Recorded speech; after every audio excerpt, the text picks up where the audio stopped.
What's up mga bossing? Capsrock here. Lilinisin at uhulmahin natin ngayon tong Oakley na cup mga boss. So medyo madumi siya sa ilalim.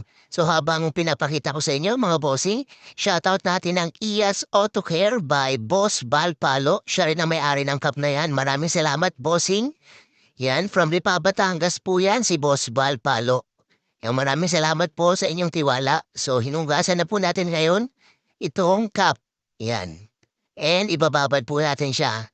So sa lahat po ng gusto magpa-shoutout din mga bossing, pwedeng-pwede po yan. Maraming salamat na kagad. Yan, i-comment nyo lang po dito sa uploaded video natin yung inyong pangalan at kung ano po ang location nyo mga bossing. So dito sa part na to, pinabanlawan na natin, madumi yung cup no, nakita nyo. So ito, hinuhugasan na natin siya sa running water para matanggal lahat ng dumi. Yan, so okay na, napatuyo ko na mga bossing. Gagawin na lang dito, hulmahin na lang. Ito ang gagamitin natin hulmahan dito, yung kahoy na galing sa Kaz Online Shop. At ito naman ang ating panghulma, steamer.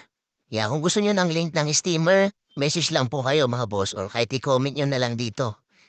Yan, so hulmahin na natin siya. Hinulma ko muna yung kanyang brim mga bossing. And then, ito hulmahin naman natin yung cup mismo.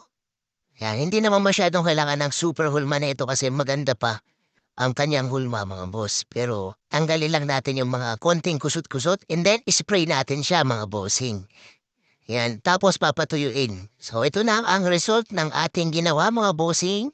Yan, napakasimple lang pero malinis na yan mga boss. So sa lahat mo nang hindi pa nakapag-follow and like sa aming page, please like and follow mga bossing.